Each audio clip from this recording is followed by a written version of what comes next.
Wallahi tun amana akwai zafi, kaba da zuciya a baka garwashi, abin akwai rashin tausayi, ciwon soma yana tsayar da numfashi.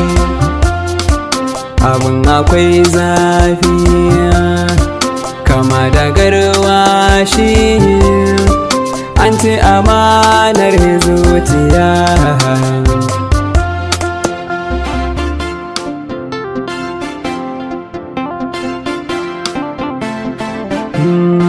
Zamba cikin aminci a so yana karya zuciya.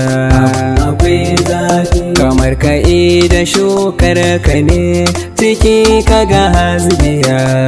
Akwai zafi duka abin da maka sanya rai rashin sa akwai tsiya. Akwai zafi cuta in har ta rasa magani, jinyar ta akwai wuya, tana da kuna bamu da maki da ya wuce wanda zai kuntata warai ya samu jin haushi.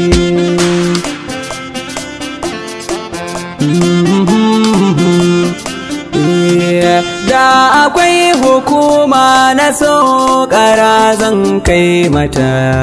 Akwai zafi na faɗi duk abin da aka yi mini kuma na rubuta. Akwai zafi wallahi na ji zafi kamar ruhi na zai fita. Akwai zafi ana ta wai bani da hankali akan so zan mace na rasa raina. Yadda aka yi mini yaudara ce wacce take nufin na mutu don haushi.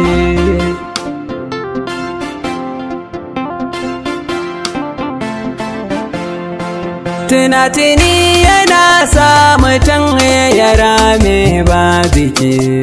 Akwai zafi wutar ruwa ba ya iya kai masa farmaki. Akwai zafi a lokacin da aka yaudare ka baka farin ciki.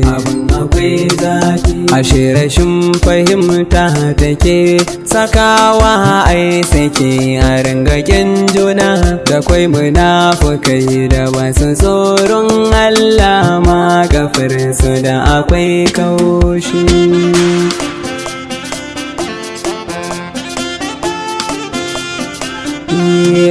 Rikon amana sai na gari wanda ya more tarbiya.